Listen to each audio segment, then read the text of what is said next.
et surtout dans la destinée d'un enfant de Dieu, vous devez mettre ça dans votre tête, il y a toujours un désert devant vous.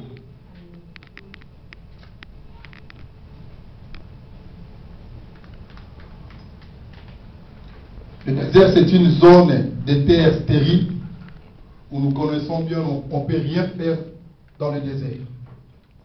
Mais je ne voudrais pas parler du désert de ce que nous voyons, ce que nous connaissons selon notre intelligence. Mais nous parlons de désert spirituel. Dans la vie d'un enfant de Dieu. Parce que nous avons une destinée de la part du Seigneur. Et je vous ai dit que notre destinée est meilleure. Peu importe la complication que vous pouvez avoir aujourd'hui, mais notre destinée est meilleure.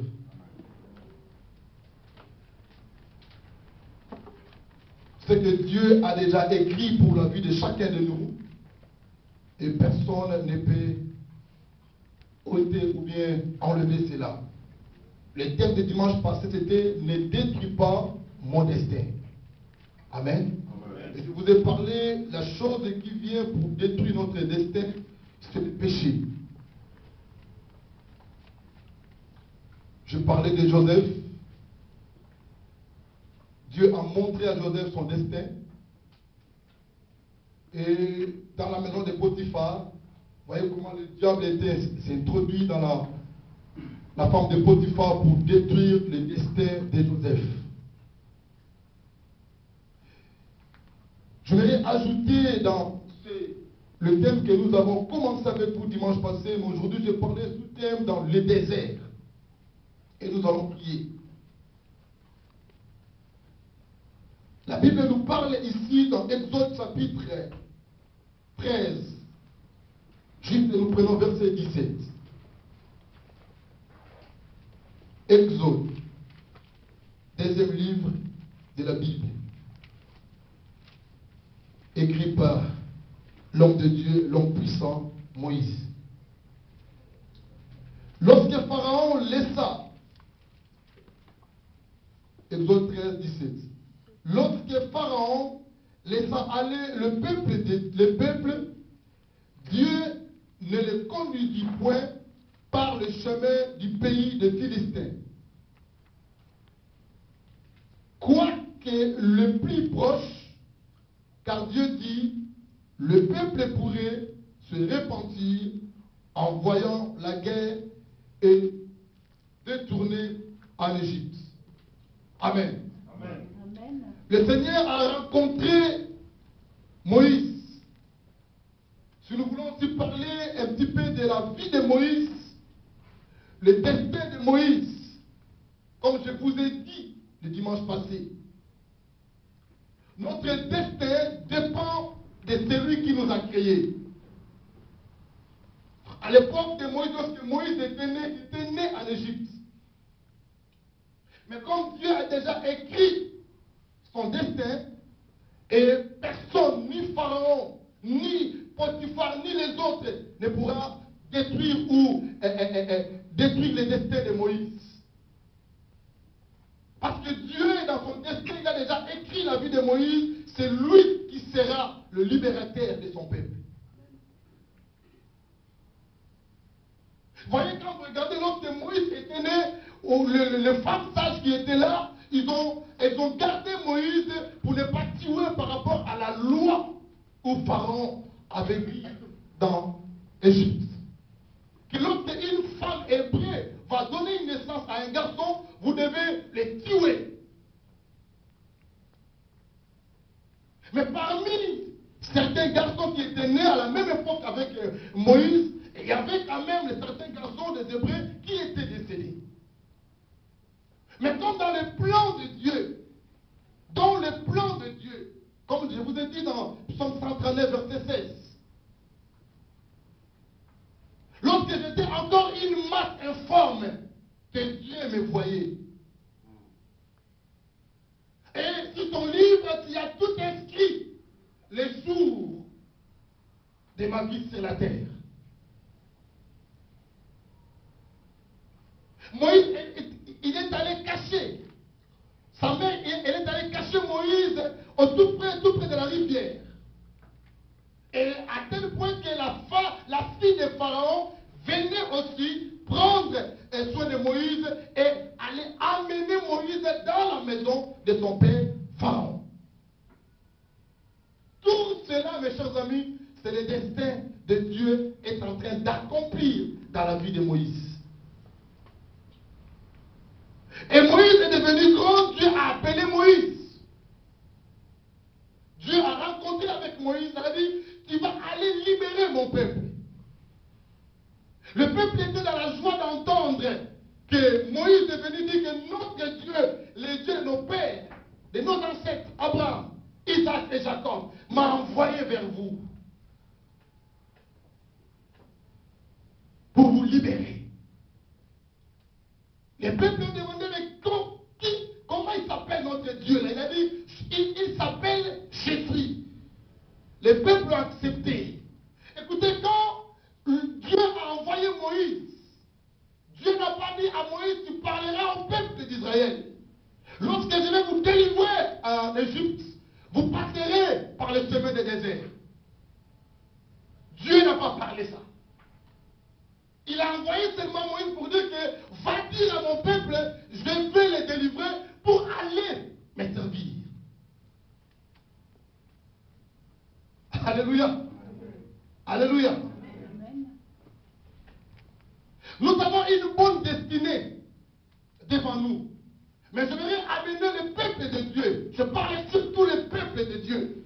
De comprendre qu'il y a un désert devant nous. Et ne prenez pas le désert, c'est comme quelque chose comme un obstacle. Le désert pour les enfants de Dieu, c'est une école.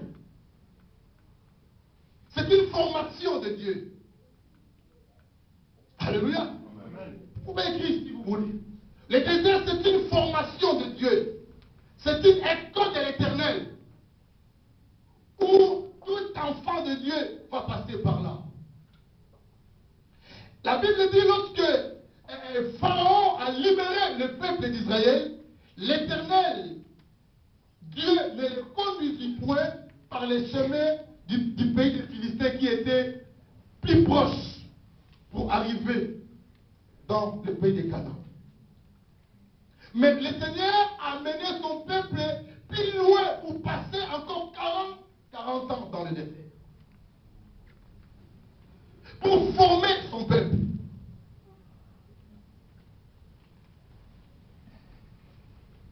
Pour faire passer son peuple dans une école.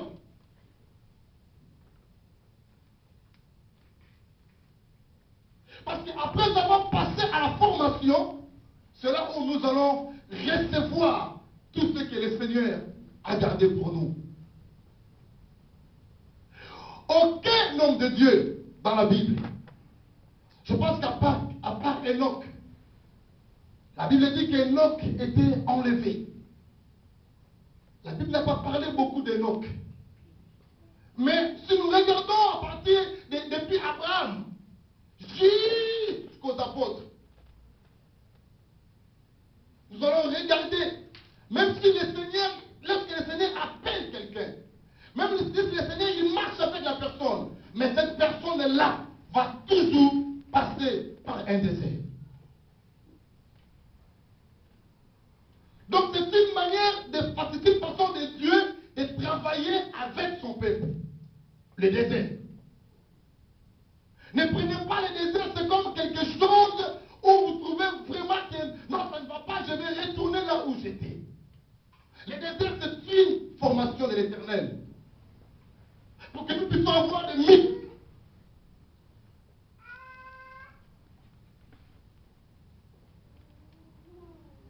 Il fait passer le peuple d'Israël dans le chemin le plus long pendant 40 ans dans le désert. La souffrance est venue. Le peuple commençait à murmurer. Le peuple commençait à bouder Moïse. Parce qu'ils n'ont pas voulu passer par le désert.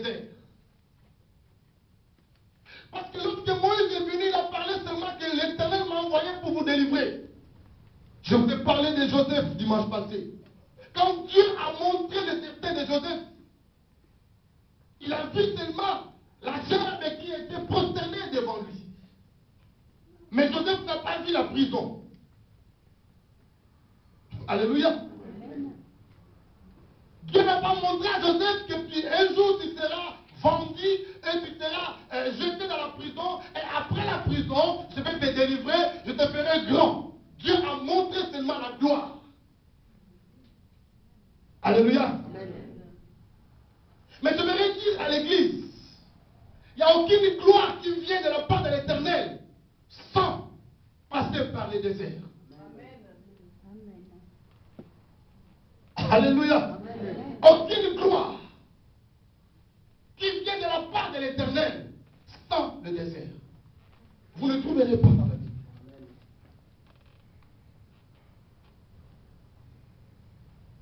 Le peuple commençait à murmurer.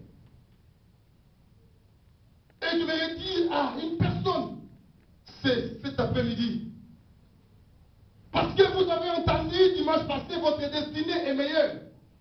Mais aujourd'hui, je suis venu pour vous dire, pour posséder ce que Dieu a réservé pour vous, il y a un désert devant vous. Vous devez traverser ce désert et avoir confiance à celui qui nous a créés. Avoir confiance à celui qui nous connaît bien plus que nous-mêmes. Avoir confiance à celui qui nous connaît bien plus que nos pères et nos mères. Il a dit, lorsque tu étais encore une masse informe, tu étais encore rien dans le ventre de ta mère, il dit, moi je te connaissais. Amen. Alléluia. Amen. Même lorsque maman ne savait même pas qu'elle est déjà enceinte, le Seigneur savait qu'elle est déjà enceinte. Alléluia. Amen.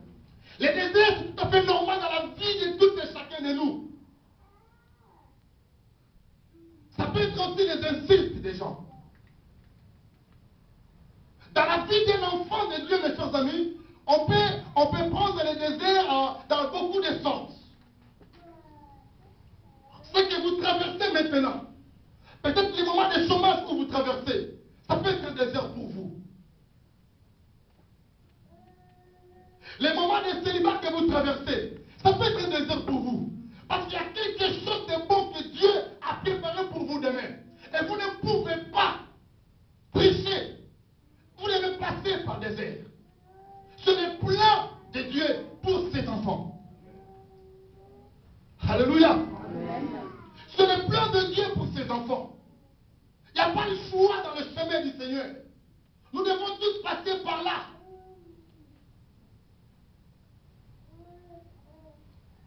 Alléluia. Ça peut être aussi les moments où les santé que vous traversez. Mais pourquoi moi, depuis longtemps, je suis au Seigneur, je prie Dieu, mais ma maladie là, ça me dérange toujours, ma situation ne change pas, ça peut être un désert. La Bible dit qu'ils ont fait 40 ans dans le désert. 40 ans. Un enfant est né, grandi, il s'est marié, ils étaient toujours au désert. Alléluia.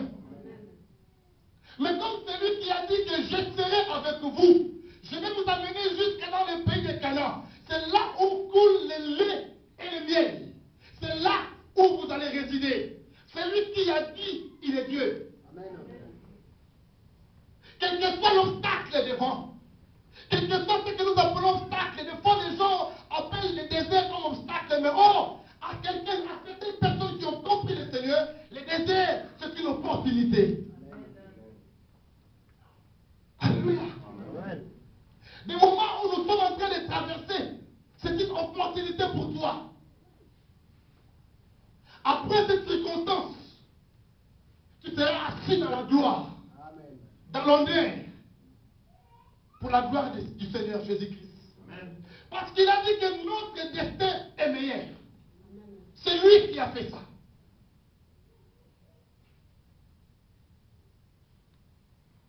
Il dit qu'il fait passer ce peuple dans le chemin le plus long pour que le peuple ne retourne pas encore en Égypte.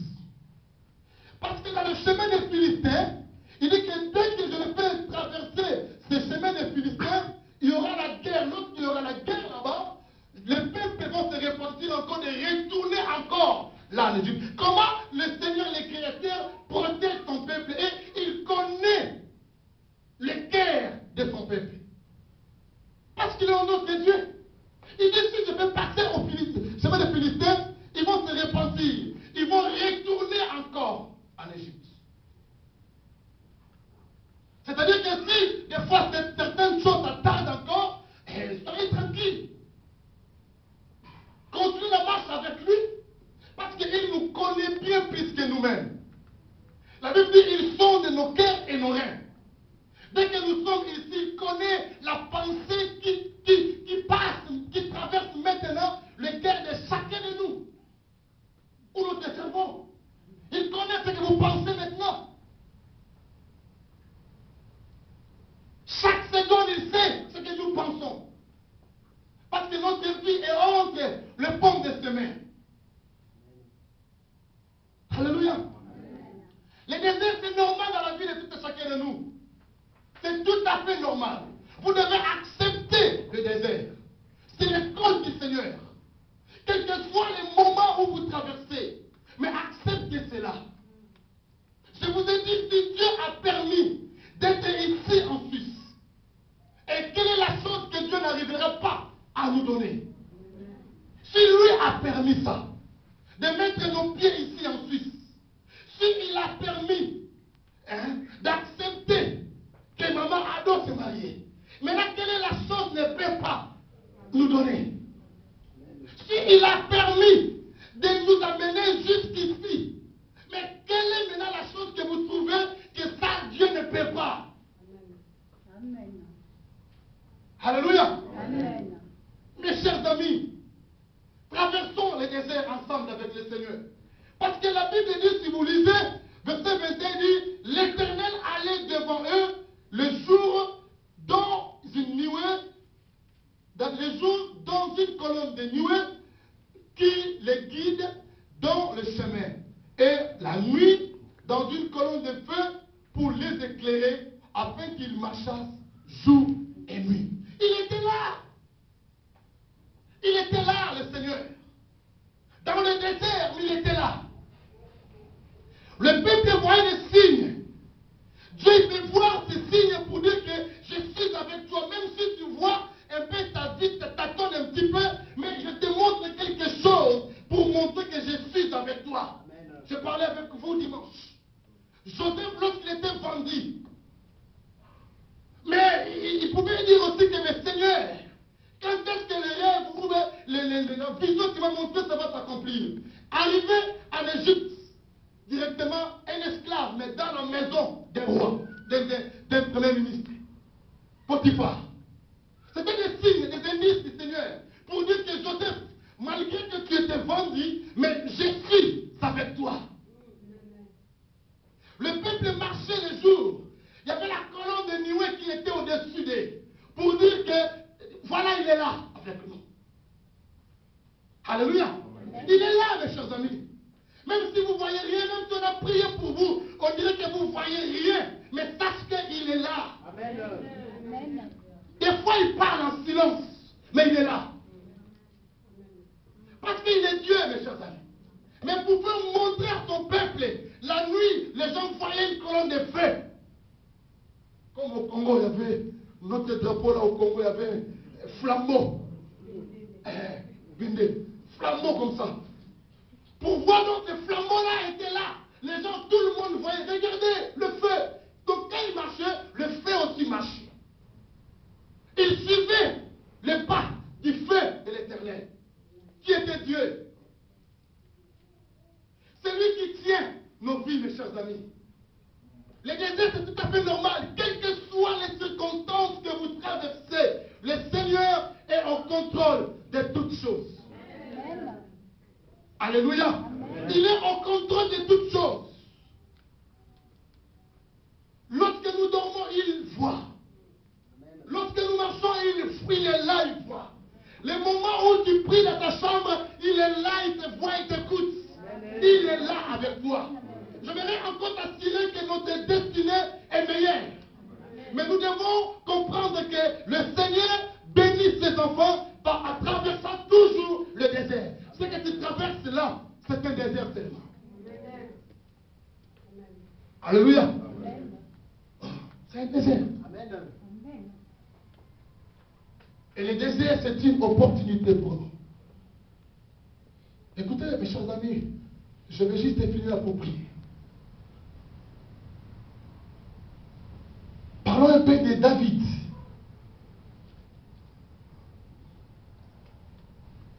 David, un homme qui craignait l'Éternel. Il y avait une guerre entre Israël et les Philistins. Les Philistins avaient leur guerrier qui s'appelait Goliath. Tout le monde avait peur de cet homme. Il était géant. Très géant. Un guerrier. C'est-à-dire que depuis sa naissance, lui qui combat. Et il remporte toujours la victoire avec d'autres peuples. Et Israël connaissait bien la force de Goliath. Les Goliath, c'était aussi un désert pour les enfants d'Israël.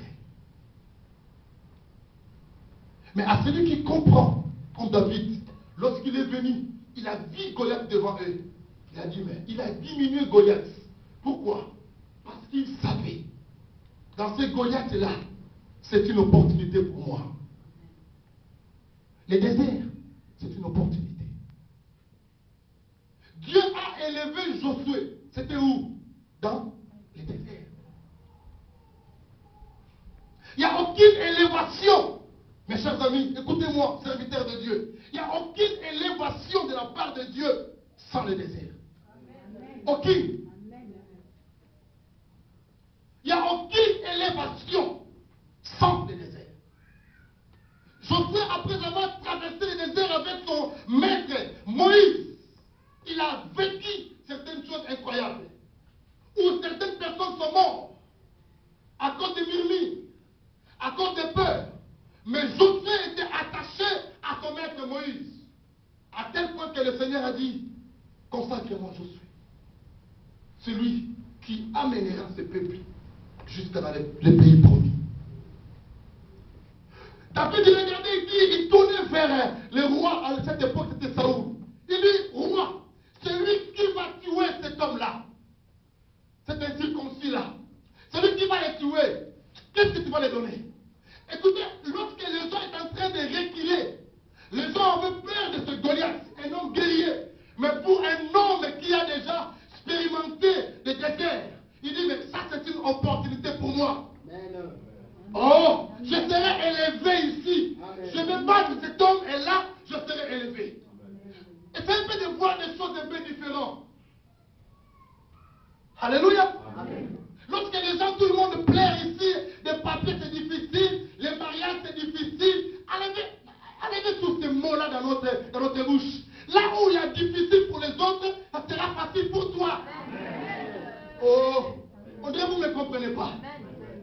Là où les gens n'arrivent pas à avancer, mais toi avec ton Dieu, tu avanceras parce que ta destinée est meilleure. Amen.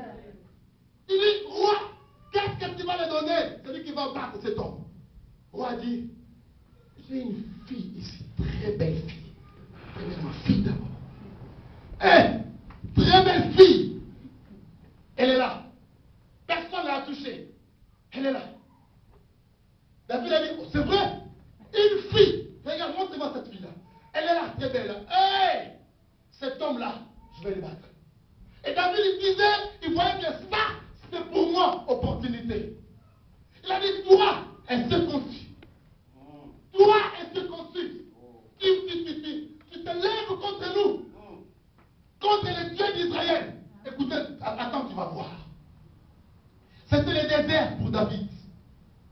Quel est ton désert cet après-midi? Le mariage, la santé, le chômage. Quel est ton désert? Goliath était désert pour les enfants d'Israël, mais opportunité pour David. Quel est ton désert? Alléluia. Amen. Parce que ce Goliath est là qui est devant toi. Cet après-midi va tomber. Oh, vous dites pas amen, hein? Vous voulez rester avec Goliath? Alléluia.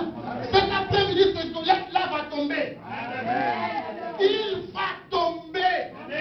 Parce que celui qui est en nous est plus fort que Goliath. Que celui qui est en Goliath. Parce que ma destinée était inscrite par les Seigneurs. Amen. Amen. Alléluia. C'est ça qui fait que ça ouvrait la voie pour que David puisse habiter dans le palais royal. Alléluia. Lèvons-nous, nous allons prier. Sinon, je ne vais pas finir. Vous pouvez regarder ça. On va prier.